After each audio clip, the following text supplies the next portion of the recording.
So we are very, very pleased to bring Dr. Patricia Gandara to FIU to talk to you about some interesting research that she's done.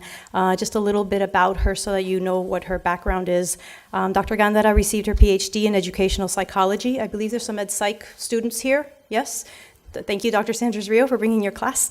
From the University of California, Los Angeles, and she's been a bilingual school psychologist, a social scientist with the RAND Corporation. She has directed education research in the California legislature, and since 1990, she's been a professor of education in the University of California system.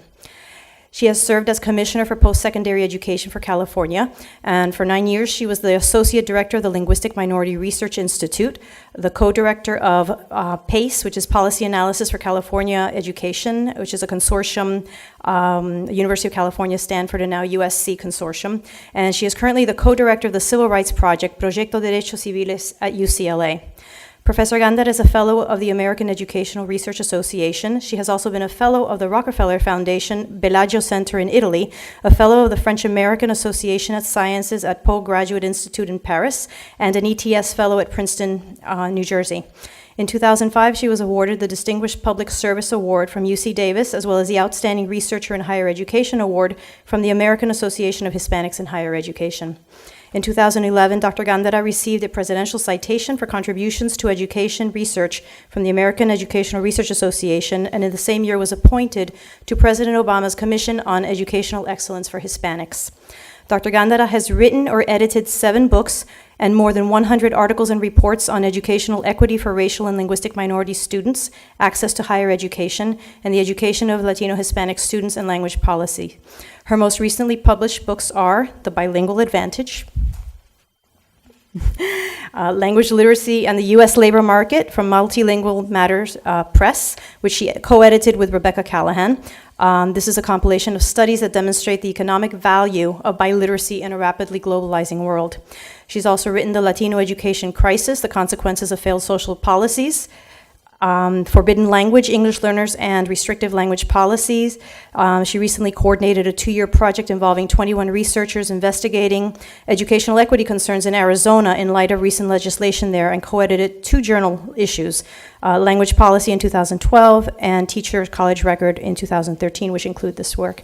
It gives me great pride and joy to introduce Dr. Gandara to you. We're very lucky to have her with us. I know I've used her work in my dissertation and in research that I've done in the past, so for me it's kind of like a groupie thrill to have Dr. Gandara with us.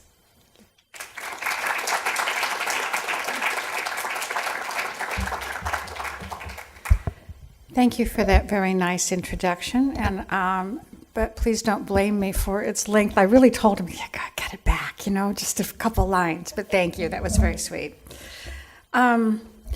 It is a pleasure for me to be here with you for a number of reasons. I think I'm falling in love with Miami.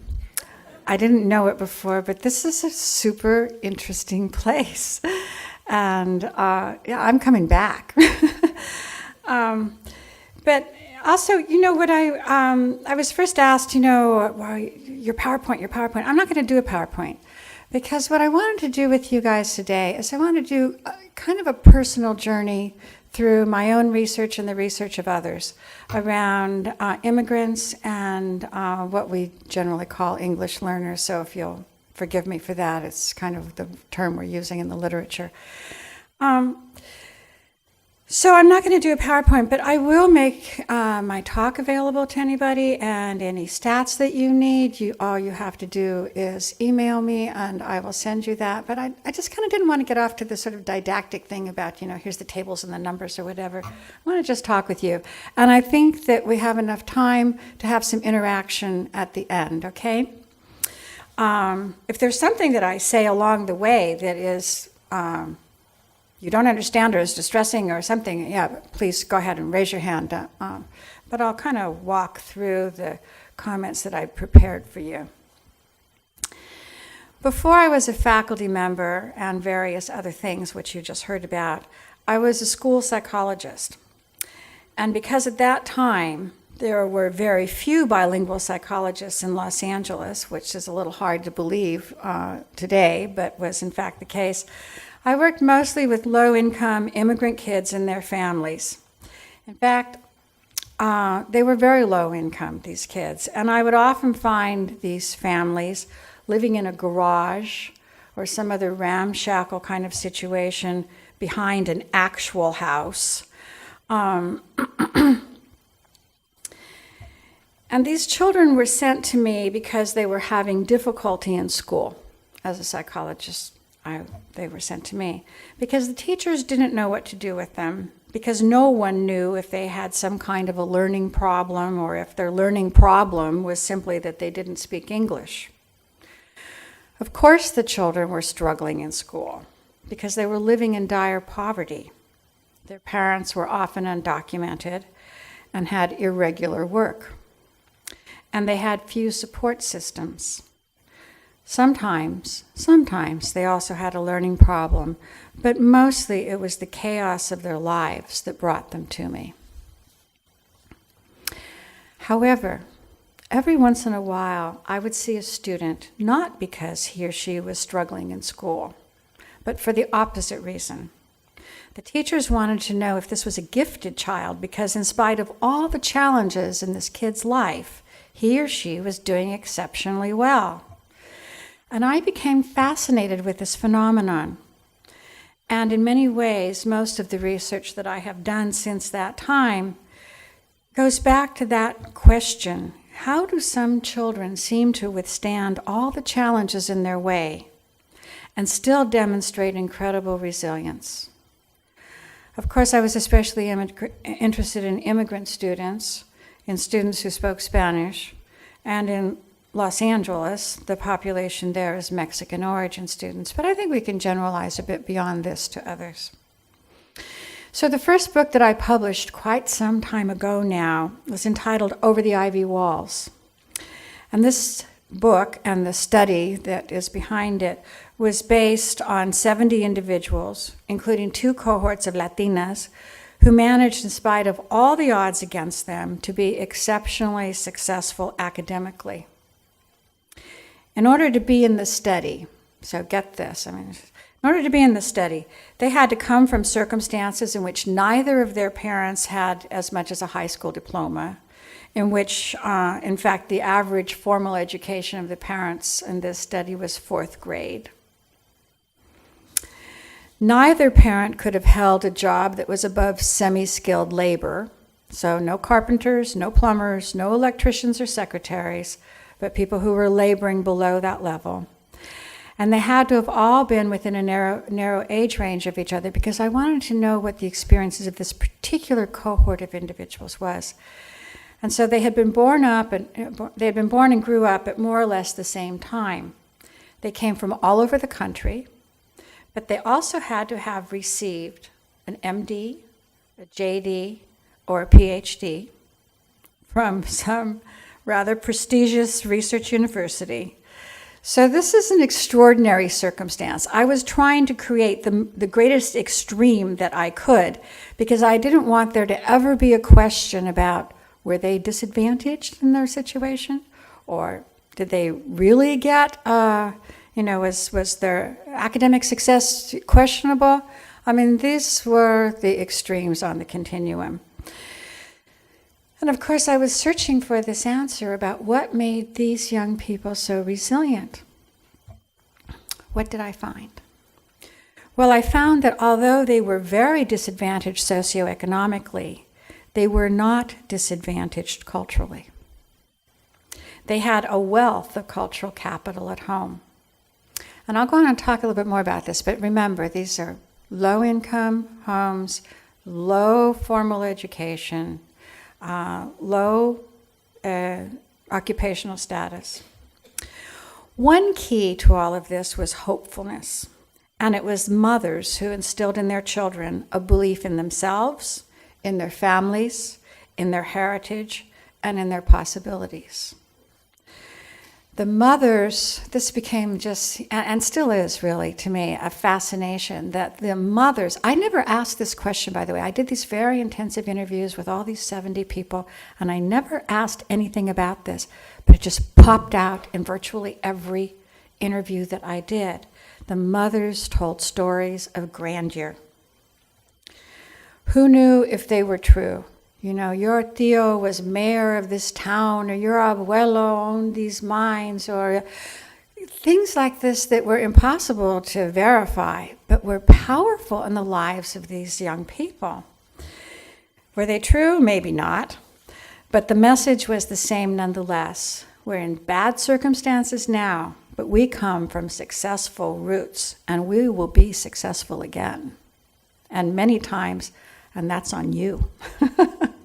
So these young people were also carrying a certain burden for their families as well. But another thing that I found was there was a focus on literacy in the home. In spite of the fact that nearly all the parents had barely elementary school educations, parents read. They read the Bible, they read newspapers, or anything they had available in Spanish. And here, get this one. This is another era. So today we have everything online, and you wouldn't see this in a home of folks who are low income. But at this time, this was before the internet, okay?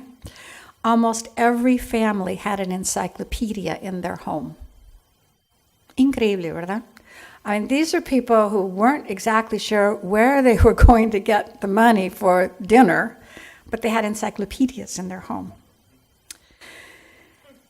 And they talked about ideas. They talked, at the dinner table was a place of conversation and education.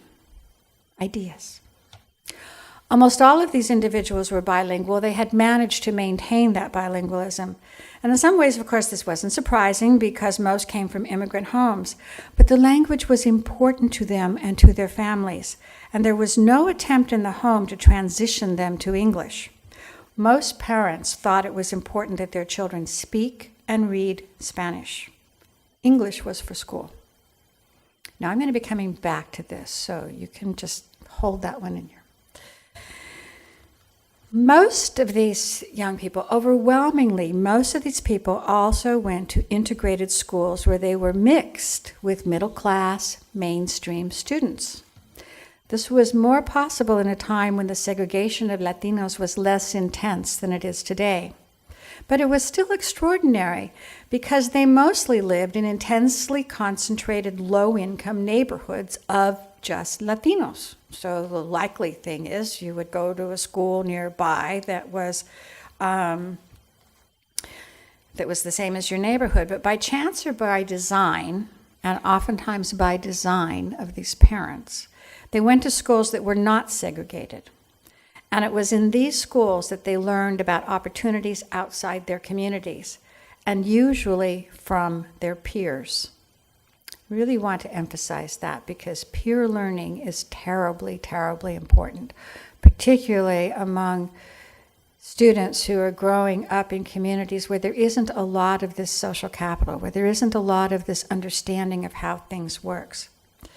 These peers had families who were part of the mainstream. So when I first published this work, it's going to be a long time ago, guys. When I first published this work, there were relatively few, in fact, hardly any studies of immigrant and English learner success. Most studies at the time focused on failure and the challenges of these students, and Dios mío, pobrecitos. So there weren't a lot of studies to test these findings against. Was it something about these particular individuals that I had selected that was so different from everybody else? Or could we possibly generalize these findings to others and to other groups? Over the years since that time, the immigrant population has grown steadily, especially among Latinos, and now 2/3 of Miami-Dade is Hispanic. But you know, as recently as 1980, now to many of you sitting here, you weren't even born in 1980, so that doesn't seem very recent to you. But it is. This is recent. In 1980, just over 1/3 of this area in Miami-Dade was Latino. So this has been a very, very rapid change in the demographics. In Los Angeles today, where I am presently located, nearly half of the population there is Latino, but in 1980, only 28% was. This is important for a number of reasons. The economies of these major metropolitan areas and the states in which they reside are increasingly dependent on how well Latinos fare in this society and in the economy. In part, as a result of this, there is much more attention on the Latino population and much more interest in understanding them, because this converts into dollars.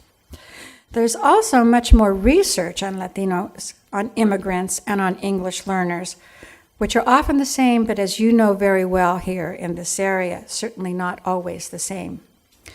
So we've learned quite a few things over the last couple of decades. Often these research findings are surprising to people who hold certain stereotypes about this group. I mentioned that the individuals in my study had a great deal of cultural wealth.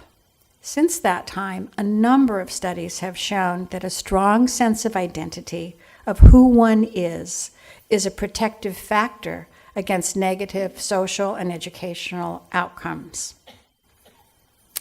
This sense of self is bound up with speaking the native language. Alejandro Portes, who has studied immigrants in this area over the years, is one of the researchers that has found this. Another important area of scholarship that has entered the literature since this first study was conducted is that literature, that research on funds of knowledge. I don't know how many of you have heard that term, but it should become familiar to you.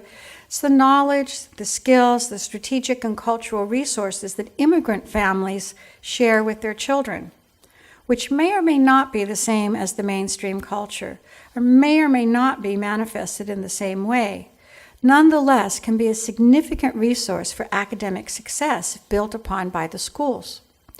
Norma Gonzalez and Luis Moll have written extensively about this, about the ways that immigrant families teach their children by focusing on the practical skills that they have. Cooking, sewing, carpentry, plumbing. Think about it.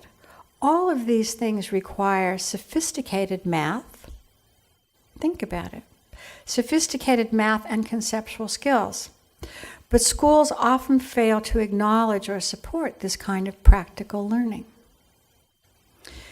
You will recall that I also found that hopefulness was a critical factor in these people's life, a belief in the possibilities of the future.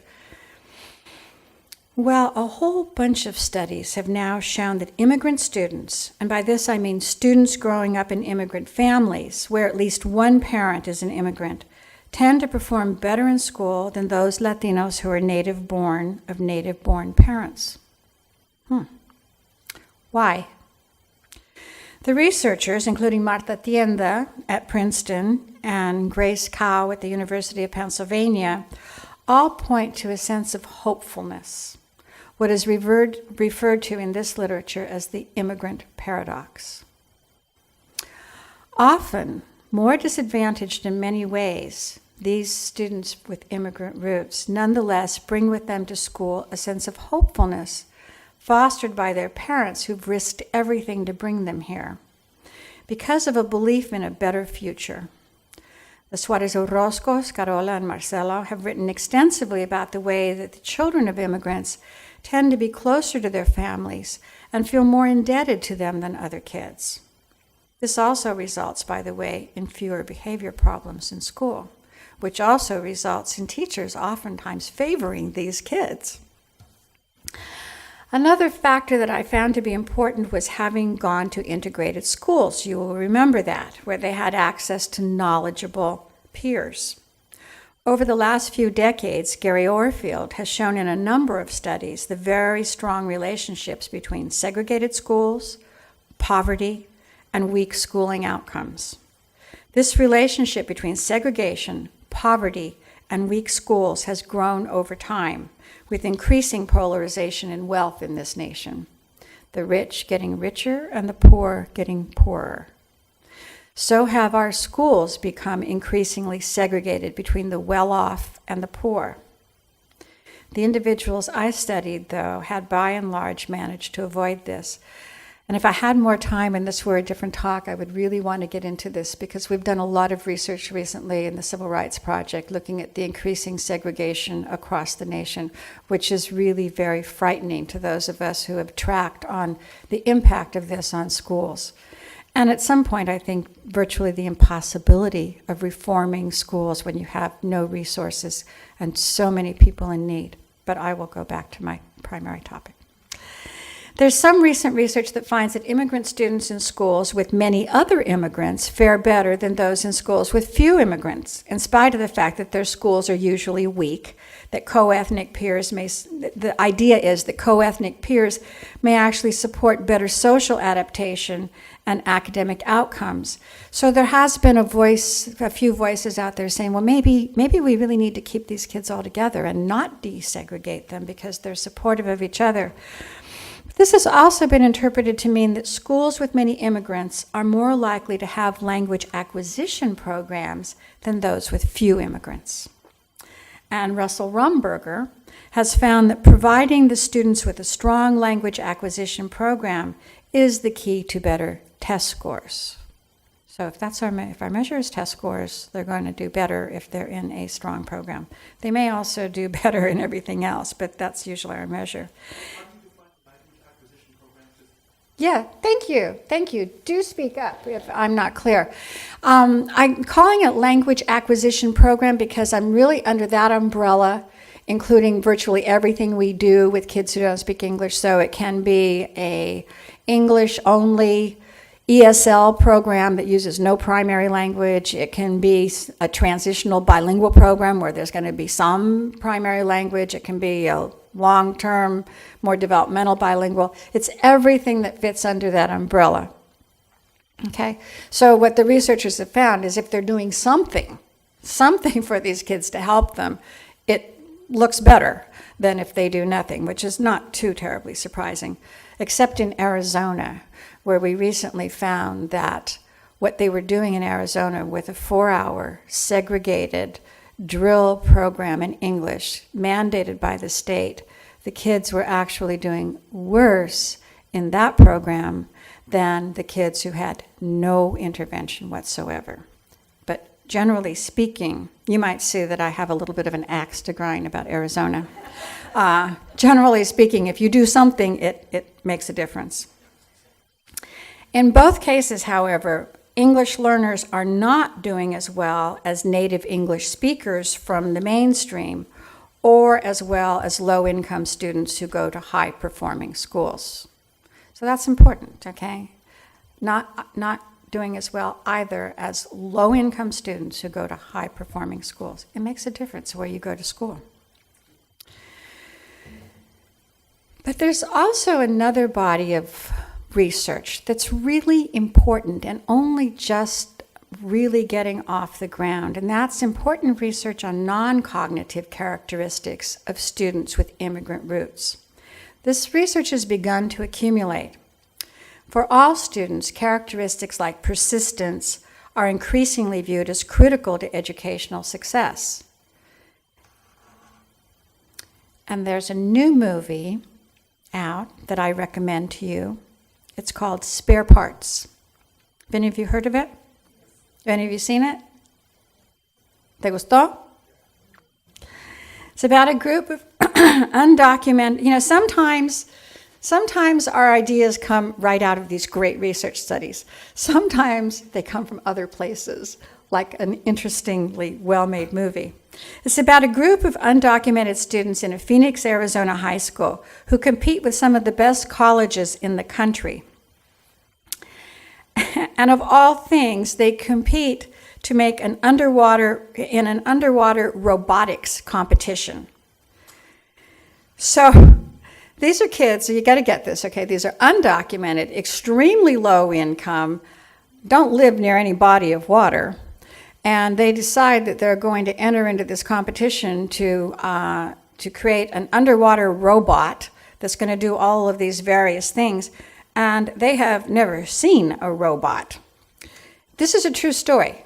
Okay, this is an absolutely true story. So what I'm telling you, this is a movie, but it's a true story. Okay. So this particular movie really highlights the importance of resourcefulness. Immigrants, and especially undocumented immigrants, have to be incredibly resourceful. Things that the rest of us take for granted, being able to drive, to travel, to communicate with authorities and officials, to find health care when you don't have health insurance, to find a job or to do a job that you've never done before, all require resourcefulness, figuring out how to get around the barriers.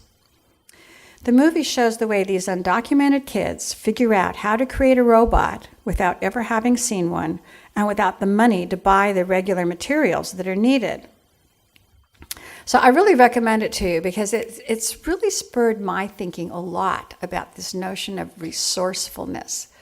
And, well, you know, the old saying, necessity is the mother of invention, right? Well, it's a lot like that, right? When you're in survival mode, you've got to figure out how to do these things, and everybody's putting barriers in your way.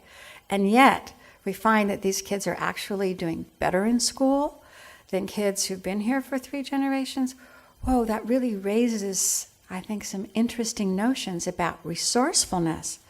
I think we're going to be seeing more research in the area of immigrant resourcefulness in the future, and if not from anybody else, it might be coming from me. But consider the tremendous asset this is to a community, to a country, people who are able to figure out new and different ways to do things because the normal ways are closed to them. So think about it. You guys, anybody looking for a study to do? Among the greatest assets that immigrants bring to this country is their language, especially when their language is a world language that is used by millions of people around the globe. We have long known that there are many cognitive, psychological, social, and academic benefits to being multilingual. For example, among the cognitive benefits, bilingual students show more ability to focus and avoid distractions, and they have a greater ability to see things from different perspectives, which is very helpful in learning and especially helpful in creating. Social benefits include that bilingual students, and especially those in dual language programs, are more interested in other cultures and more comfortable with diversity. Those are skills that employers are telling us all the time are critical for the 21st century labor market. Psychological advantages include that bilingual students, as opposed to those students from immigrant backgrounds who lose their native language, exhibit more self-confidence, better sense of identity, and, as I mentioned before, with immigrants, fewer behavior problems in school. And academically, students in bilingual and dual language programs show superior outcomes in English proficiency. So let me just say that again. Students in bilingual programs show superior outcomes in English proficiency and in English reading scores than students from similar backgrounds, in other words, English learners, who are educated in English only over the long run. Not to mention that they have these same skills in another language or two. A recent study by Alana Umansky and Sean Reardon from Stanford University, and I really encourage you to take a look at this. It was in last year, 2014, American Educational Research Journal, confirms with a large sample of students who were followed in a large school district that does not want to be named, but I know which one it is, and it's a good one, okay? They follow these students from kindergarten to high school, the very same kids who were in transitional bilingual ed, who were in a developmental bilingual ed, who were in dual language programs, and children who were in English-only settings. So they follow the very same kids over time all the way to high school. And they find that those students who were in bilingual and dual language outperform the kids in English only on every English measure. Nonetheless, there has been over the last several decades, as immigration has risen sharply, a strong anti-immigrant reaction. and along with it, a declining interest in supporting bilingual instruction, as it is often seen as a special privilege for immigrant students. If you read opinion pages and you read letters to the editor, this is usually the tone that it takes, is why are we doing this special program for these kids when my grandfather came here from who knows where, and he didn't get one of these programs, and so this is this hugely costly thing, and so why do they get this benefit? I won't get into that, but we can talk about it later. In any case, this sentiment has caused us over time to reduce our emphasis on bilingual instruction. And in fact, between 1992 and 2002, which by the way was the last time the federal government showed any interest in collecting these data, which are very important data, but nobody's wanted to collect it. The percent of students receiving English-only instruction, that grew from about 1/3 to 1/2 of all English learners nationwide.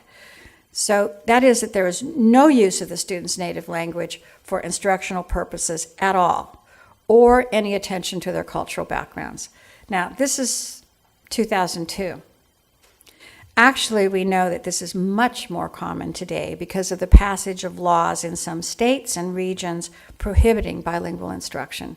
So today it is most common for a child who does not speak English coming into the schools to receive some kind of ESL with no support in the primary language in any way.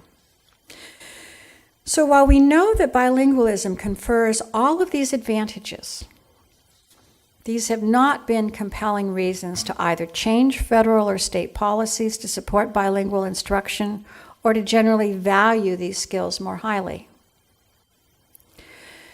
So at the Civil Rights Project that I co-direct, which is also called Proyecto de Derechos Civiles,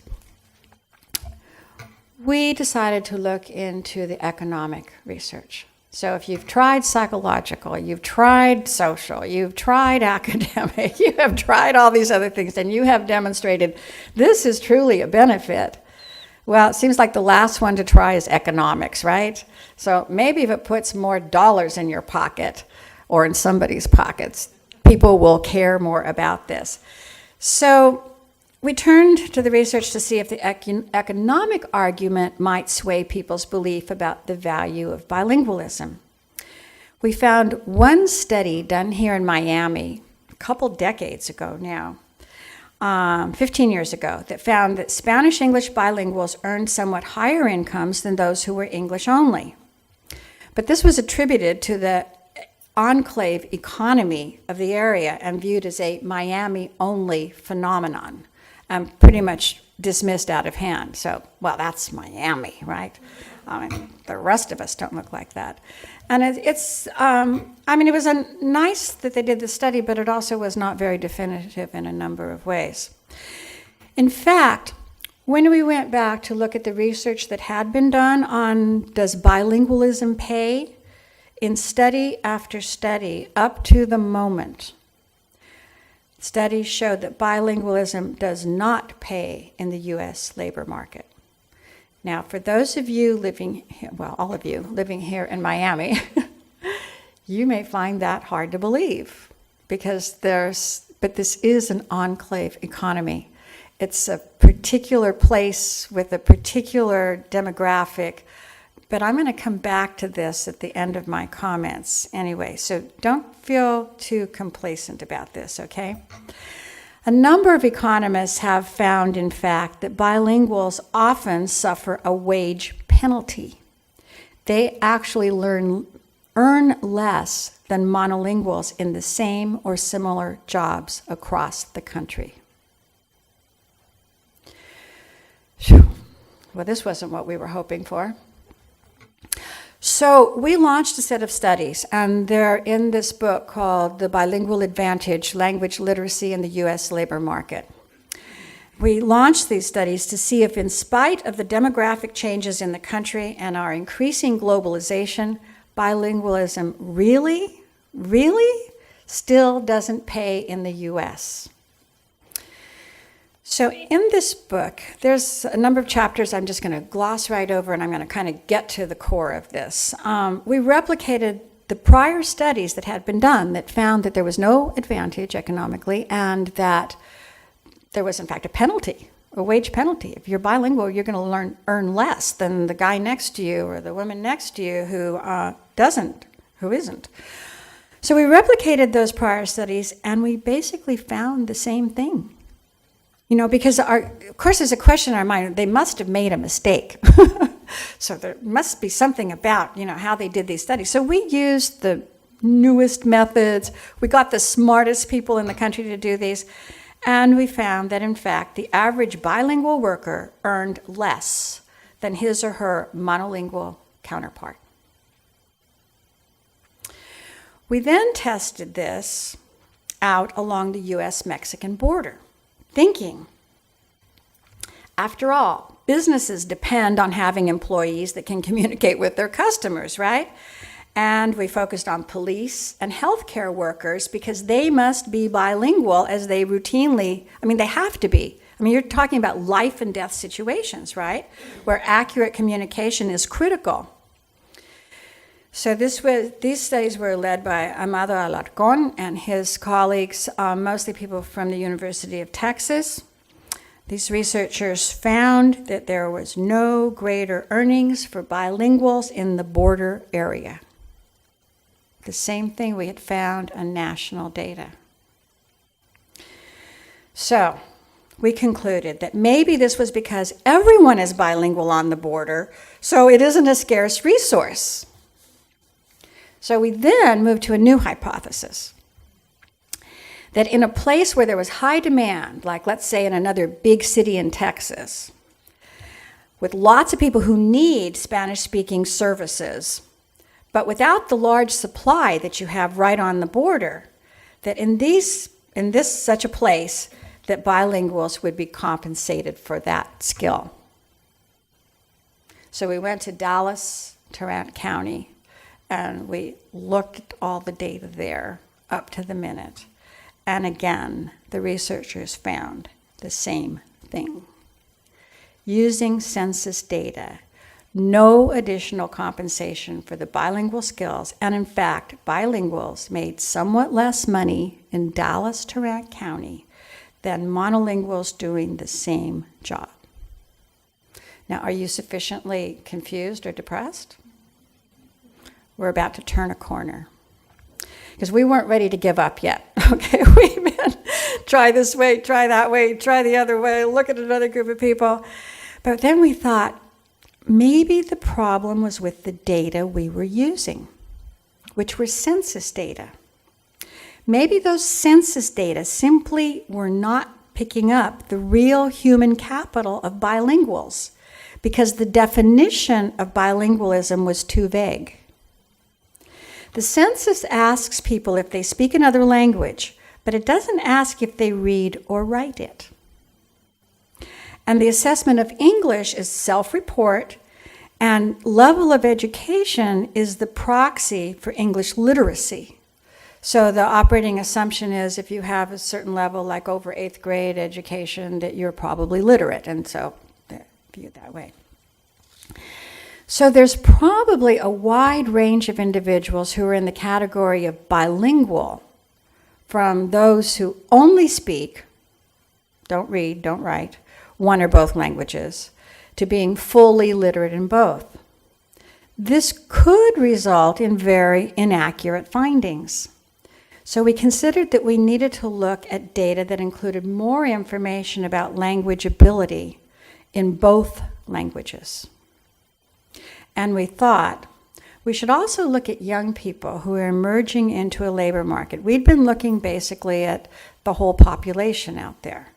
Now we wanted to look at a cohort of young people whom we could follow over time. Because after all, the experience of people who are in their 20s might be very different from those who are in their 60s and who began their work lives a long time ago. They're emerging into a very different world, especially given that the number of speakers of other languages has grown almost 300% since 1980 to 60 million persons today in the United States that speak a language other than English at home. That is nearly 1 in 4 persons in this country speaks another language at home. Now, I know this is not shocking to you because you live in an incredibly linguistically diverse area.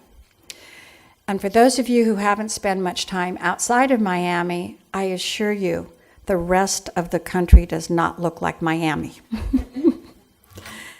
Parenthetically, most of these individuals also speak English well or very well, so English is hardly losing ground in this country. These people are at least bilingual.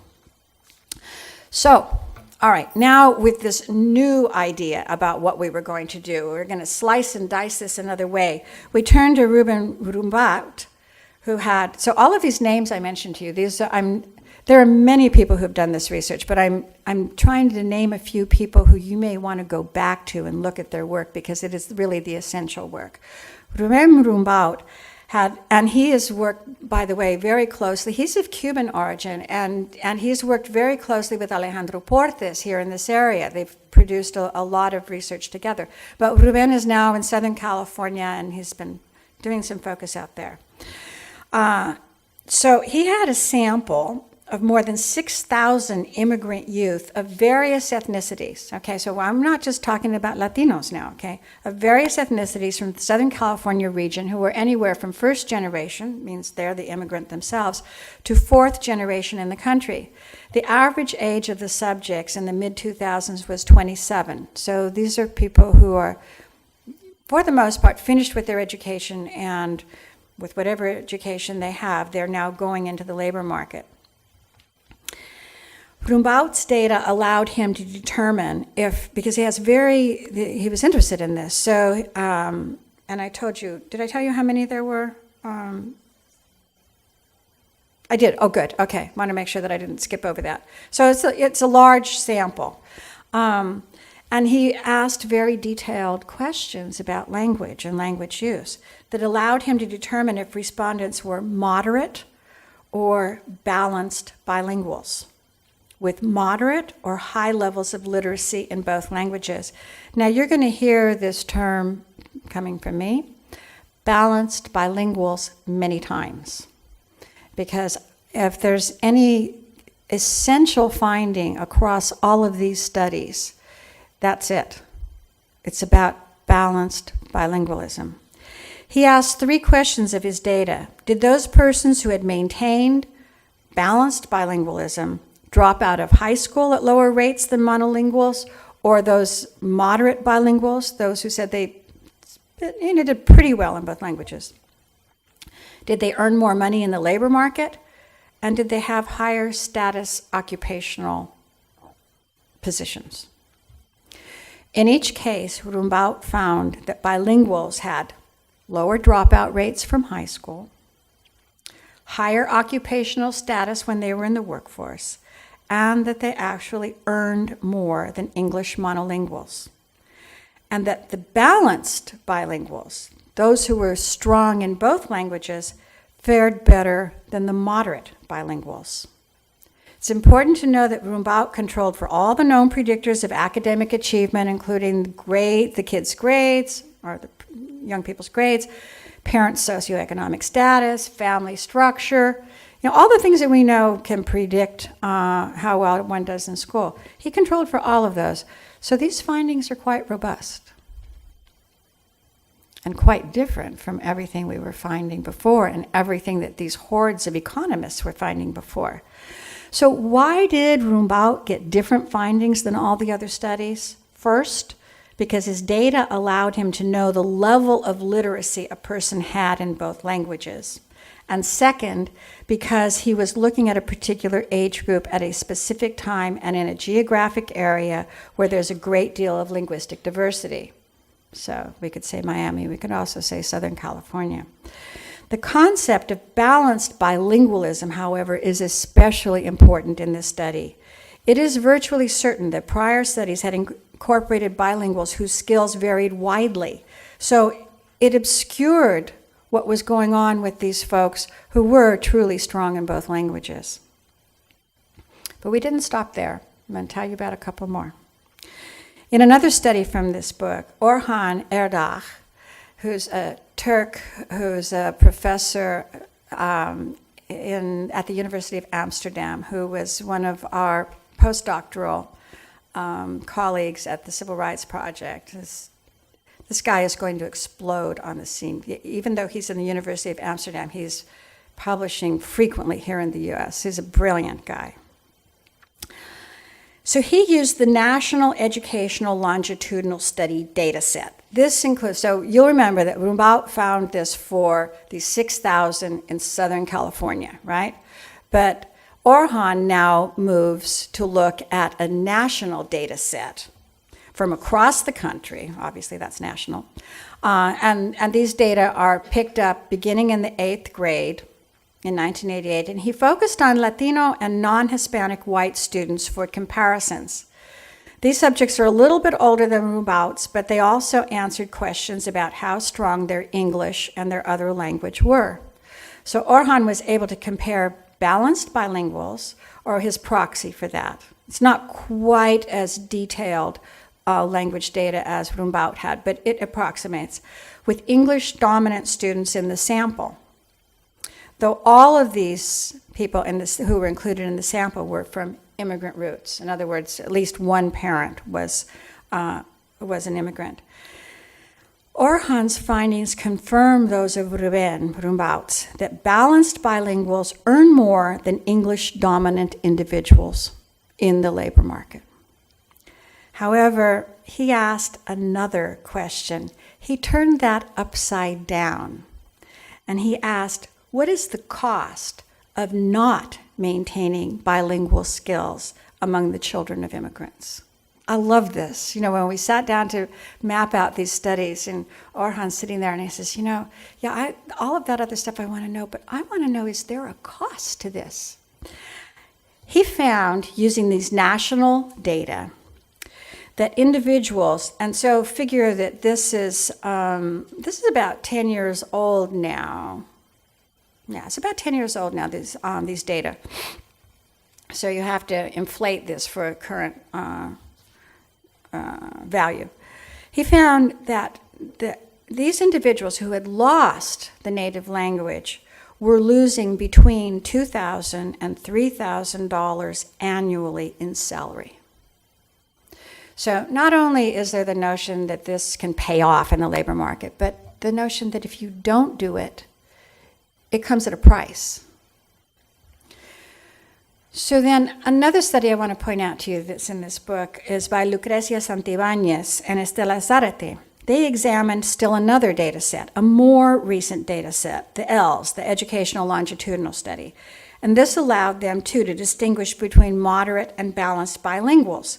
And they asked the question that had been hinted at in prior studies. Do balanced bilinguals go to college at higher rates? And if so, do they go to 4-year colleges at the same rate as English monolinguals?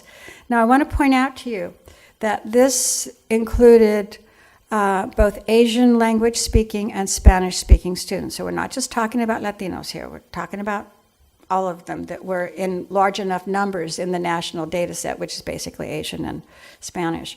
To look at both. Their analyses showed that balanced bilinguals indeed go to college at higher rates, and like Rumbaut, they found that the effects were stronger for the balanced bilinguals. Moreover, Latinos who were balanced bilinguals are more likely to go to 4-year colleges than monolinguals.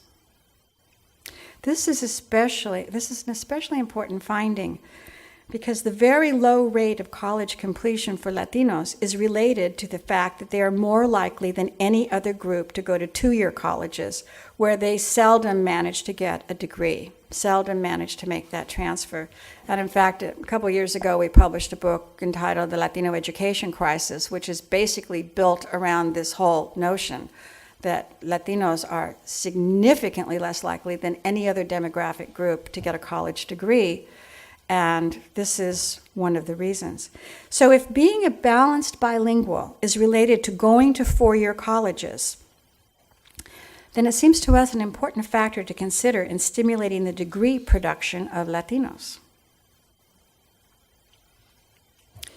Taken together, these studies, done with very careful methods and analyses, and much more specific data than in the past, found that balanced bilingualism is in fact associated with a host of really important outcomes. Graduating high school, going to college at higher rates, for Latinos going to four-year colleges, earning more, having a higher status job. And we also found, of course, as I pointed out to you, that losing one's bilingualism comes at a cost. But that was not enough. The next thing we wanted to know was, how do employers feel about hiring bilinguals? So one thing is to make more money, another thing is to have any kind of advantage in the labor market. And do they give a preference to them? Are they willing to pay them more or promote them more? So we conducted a survey in California, the most linguistically diverse state in the nation. You may be the most linguistically diverse region, but California is the most linguistically diverse state. And we asked employers from nearly 300 corporations, agencies, and businesses all across all sectors of the economy, small companies and very large multinationals, about their hiring practices. Just to give you a capsule notion here, we found that 2/3, over 60% of all employers, said that if they had equally qualified candidates, hands down, it was the bilingual person they would hire.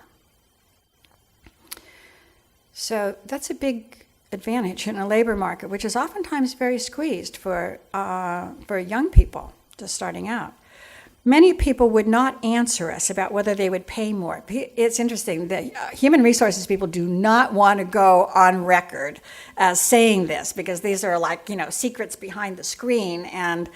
But for those, about half of them would respond to this, and most of that half said that there would be a salary premium for at least some jobs.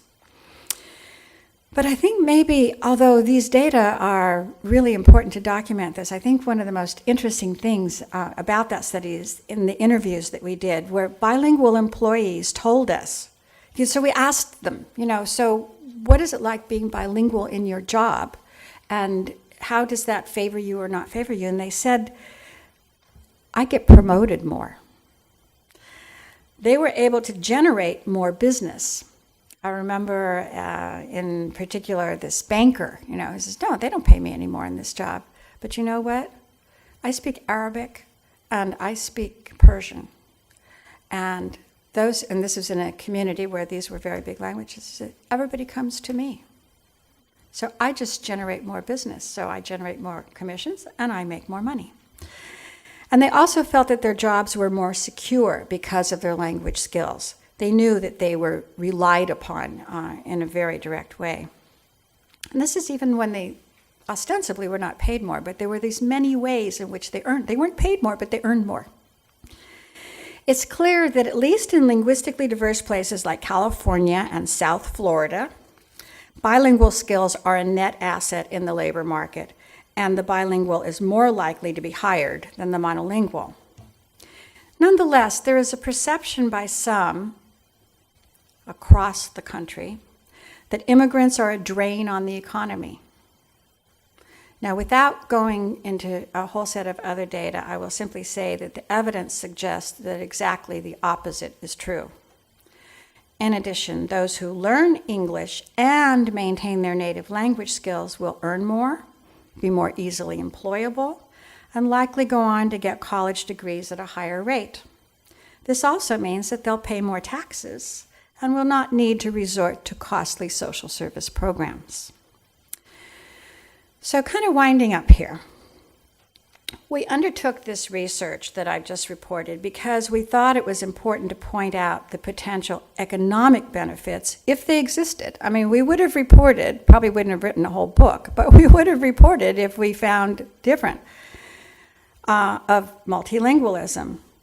And we did find real, substantial economic benefits for individuals as well as for the economy as a whole.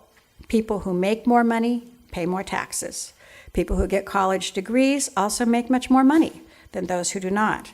And our hope is that armed with this new information, we can begin to convince the general public, and perhaps some policymakers, of the wisdom of fostering multilingualism in all of our children. But beyond that, the research shows that immigrants themselves are a net benefit to this country. We are now living in an era of rapid globalization. Everything has changed. While English is clearly the most international of languages, spoken by more than 2 billion people, did you know that more people speak English as a second language than speak it as a first language? It alone is not sufficient. People will form more trusting relationships with others who speak their language and, importantly, who understand their culture. Like the banker who was telling me, they come to me because I understand them. So while English is undoubtedly helpful in international trade and communications, the person who speaks another language in addition to English will always have an advantage in a globalized world. Unfortunately, to the extent that we provide any bilingual instruction, in most places it is transitional, only lasting until students know enough English to transition to English-only instruction. Research shows that this has some benefit over English-only instruction, but the real payoff comes with maintenance, with maintaining the home language and nurturing balanced bilingualism. So even if we manage to convince policymakers that we need more bilingual and dual language programs, without the highly qualified bilingual teachers to fill those classrooms, we cannot hope to deliver on that. Here in Miami, as in a number of other places in the country, you have the capacity to recruit and train a whole cadre of bilingual teachers, balanced bilinguals for your schools. One way to help ensure that they maintain that balanced bilingualism is to adopt the seal of biliteracy here in Florida. Currently, 8 other states now award it on their diplomas. Last year in California, a state which I con mucha vergüenza tell you, basically has a policy against bilingual instruction, 25,000 high school graduates in California received this certification on their diploma that they are bilingual, literate in both languages. And in that study that we did, employers told us, yes, that would be meaningful to me in employment. Immigrants bring many strengths, and one of the key strengths is their language and their culture. We now know that those are not only important personal assets, but that they in fact convert into real economic assets for their communities and for the nation. Here in South Florida, with your rich cultural and linguistic diversity, it would be easy to get complacent. It would be easy to say, oh, well, we have that there. Yes, we know that it pays off here. We know that that's important. But study after study has shown that by the 3rd generation, if we don't do something to stop it, it's lost. The first generation comes with the native language, the second generation uses it to broker, and the third generation speaks it not at all, or very poorly. The only way to maintain this kind of balanced bilingualism that we have been able to demonstrate pays off for everybody is if we actually teach the language. And we teach the languages, and we teach them well. So I exhort you to think about Florida's future, South Florida's future. The future of your communities is going to require strong bilingual teachers and programs that can keep this alive, because balanced bilingualism will not be kept alive in homes alone. It has to be in schools. So I give you that challenge, and I thank you very much for letting me bother you with this.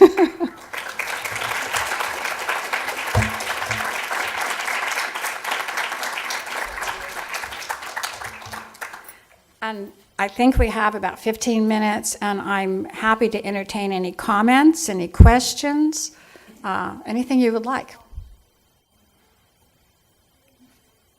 Thank you. Good afternoon. I'm particularly interested in your field and everything that you've accomplished. I actually grew up in the California school system, and I just wanted to know what was your experience working in that environment? How do you feel that California in their school system and what you've achieved is different than maybe the rest of the nation? Okay, I think there's a couple questions there. Yeah, That yeah, system and what I have achieved and what do I bombarded you. think about working in that system. Well, in a way, they're related. You know, I went to school in California a long time ago. And I was one of those people who ended up in one of these desegregated, high-performing schools, which made all the difference in the world because nobody in my family had ever graduated high school. But I was there alongside of peers who were going to college, and that's how I found out about it. So there was a time when those schools did a very good job, for at least for some kids. I was very involved in trying to hold back that strong anti-immigrant movement that was occurring in California in the mid-90s that resulted in the virtual banning of bilingual instruction. But, you know, there aren't a whole lot of things that you could say are just really great about getting old. But one of those is that you really get a longer-term perspective on things. You know, at the time, this is 1996, I'm thinking, is it 96 or 98? 98, I think. Yeah, I think this was 98, right? We're working on a number of different initiatives that came out of that period. 1996 was the ban on affirmative action. 1998, the ban on bilingual instruction. You get this longer-term perspective on things, and you realize, wow, this can look really bad today, but over the long run, you know, the race doesn't go, you know, to the short run. It's the long run. And so next year we will have on the ballot in California the opportunity to overturn that and to open up more dual language bilingual programs for students. But I can tell you that we face an enormous challenge in this because we haven't been producing the teachers. So any of you here who thinks you would love to leave this wonderful place called Miami, we're going to be desperate for really highly qualified bilingual teachers in that state because it's been so long since we've offered those programs. So does that answer your question, at least partly? Yes, it does. Thank you. Thank you for the question. Thank you. You can just comment too. You don't have to ask a question. You can tell me something about what you're thinking about in this regard. Yeah. Hi. I have noticed that you are focusing on English and Spanish programs, and most of your research, like for me, it seems, are pursued in regions where Spanish is really important. But for my experience, most international students are living in a state or in a region where their mother tongue is not spoken by most of the people. For me, I speak English and Chinese. I'm bilingual, but apparently here most people speak English and Spanish. Yeah, in this region, but you know, come to California. We have a very large Asian population. One of my graduate students right now who will graduate in June, Joy Yi, is a wonderful student who just finished her dissertation looking at Korean English bilingual programs. And there's a growing community, large. Actually, it's the second largest Korean city. Los Angeles, second largest Korean city in the world. We have a great need for Chinese bilinguals in California. If you don't want to go to California, you could go to Utah, where Utah has more Chinese English bilingual programs than any state in the nation. So this is a phenomenon. At this moment in time, it might be hard to believe these things. You know, we have, in the midst of a state that says, oh, we're anti-bilingual education, we have an entire district, that's not a small district, in the Los Angeles area called Glendale, that has gone entirely dual language, and they're offering Mandarin English, Korean English, Italian English, Spanish English, I've forgotten the Armenian English, and it might be Persian. So just take your pick, but you're going to be educated in two languages. It is the future, you guys. It is the future. And you speak Mandarin? Yeah. Mandarin is the future, too. I mean, more and more in California, where we have all of these Latinos, you see these little Latino kids in these classes learning Mandarin. Don't give up. Okay, thank you. Come see us. Thank you.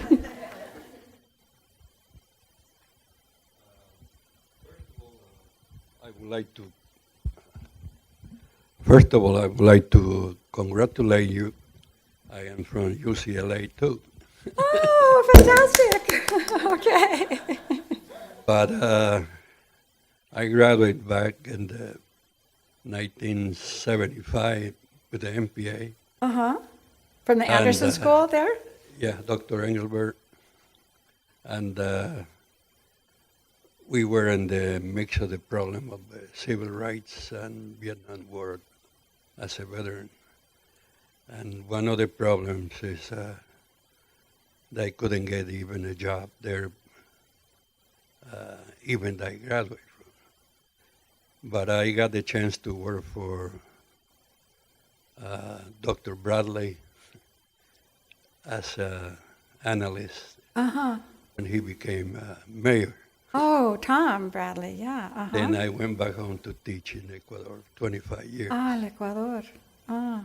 But here now in Miami, 25 years later, one of the professors here in FIU from the, I would say from one of, not a college of education, but from another college. Okay.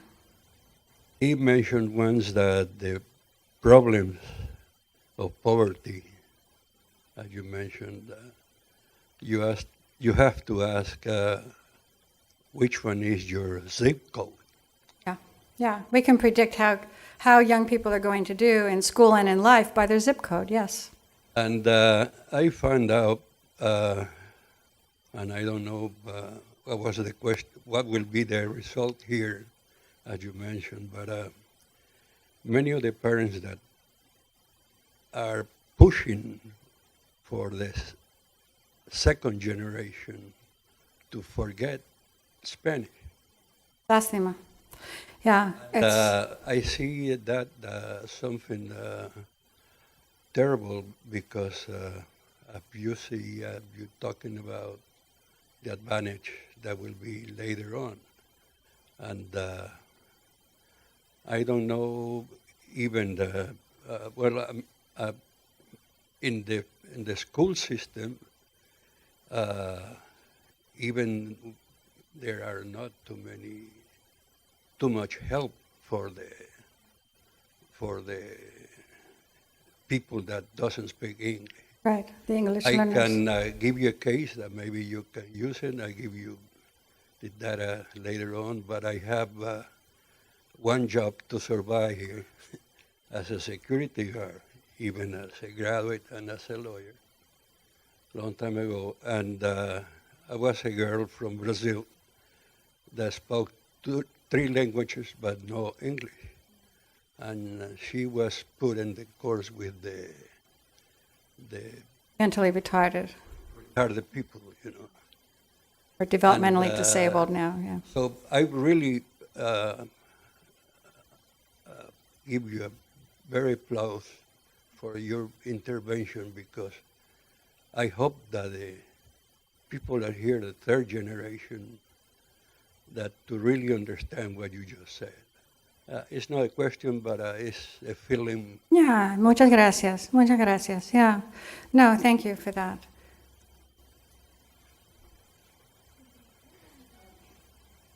Go along with what he was saying, I think that it's important not only for us to know about the research and the results so that we can create more bilingual, balanced bilingual teachers, but it's important for the parents of those children to know the advantages of that. I'm a medical interpreter, and well, you know, I came from Cuba when I was little, and I myself wanted to keep my both languages because I knew I was attached to my culture and I was attached to my language, so I wanted to keep it.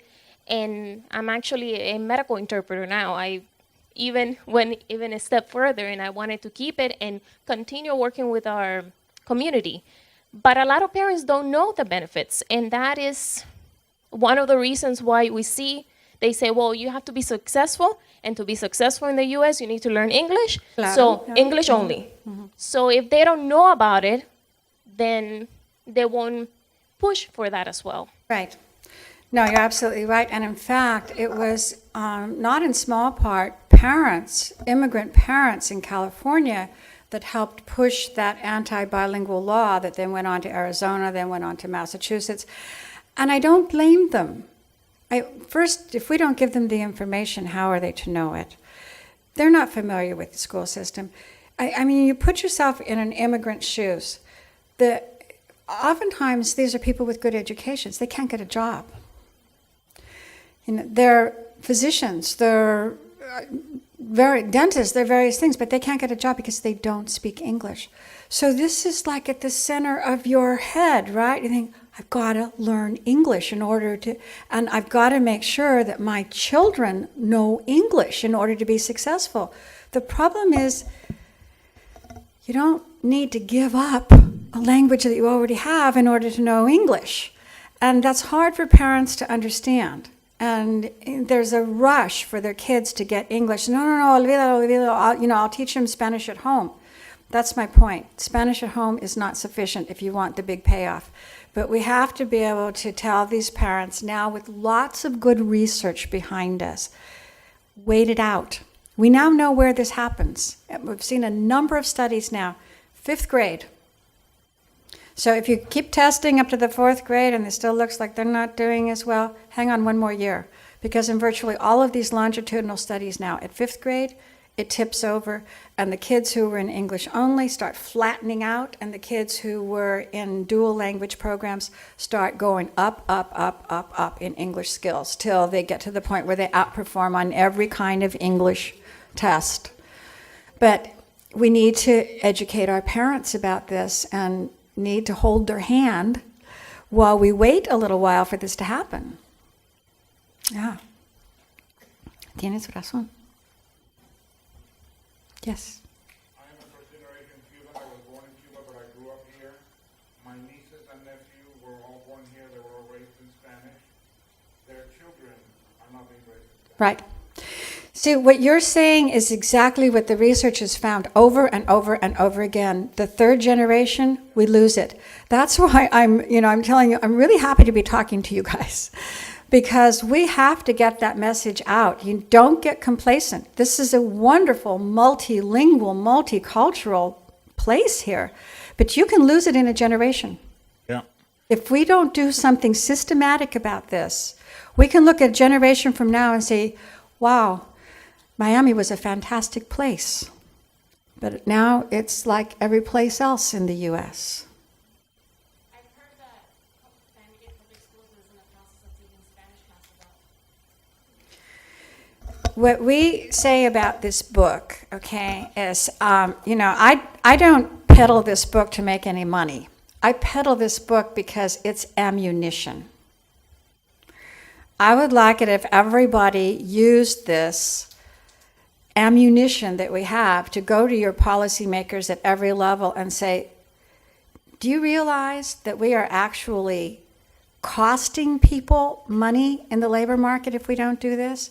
And do you realize that we would have more of these Latino students going to college if we were to do this? I mean, use it any way you can, but those, I think, is our last shot at the arguments that might convince folks that it's really, really a mistake to let go of this. There's no place else on earth besides the United States that has the amazing number of speakers of other languages, and especially these great world languages that we do. To throw this away, this huge economic advantage, not to mention the social and psychological and all that, to throw that away, someday people will hold their heads and say, my God, what were we thinking? Hopefully not. Hopefully we can turn things around before that happens. How can us students, that are studying right now, who are college students, continue to support or make a difference in such language acquisition programs? But the first thing you can do is decide to become a bilingual teacher. And the second thing, it has been noted that every big social movement that we've had in this country over the last half century or so has either been begun or heavily supported on college campuses. There is much that you can do. And we need folks to organize around these issues before, come to California and help us campaign. I'm going to be working very hard to see that this passes in that state. But start bringing it to the attention. Talk with your professors. Get discussions going about what's going on here in Florida that we don't have a bilingual certification. What's going on here in Florida that we don't have a seal of biliteracy when so many of our young people could actually pass these exams, get this seal, and have a real advantage in the labor market? Why aren't we doing these things for our children? Okay, so I'm going to put it on your faculty too. Help organize these things and get it going, and write letters. Your legislator here, your state senator, invite him or her. I don't know who it is. Invite these people to your campus, and give them a little education about what this is all about. Don't let them off. Really, that's the way laws get passed, is somebody taking enough of an interest in something and then just kind of harping on it. You know how long it took us to get the seal of biliteracy in California? It went all the way up to the governor twice. It was just these hard-working people pulling this together, campaigning. They got it up to the governor's desk, and 2 times Arnold Schwarzenegger vetoed it. Después de tantos años de trabajar. But they didn't give up. They said, okay, we got a new governor, let's go for it again. And we got it up to the governor's desk, and Jerry Brown signed it. So it can happen. But then just make sure you have the right representatives, too. I think that's probably the end. Thank you so much. This has really been a pleasure to be with you. Thank you so much, Dr. Gandara, for that inspiring talk.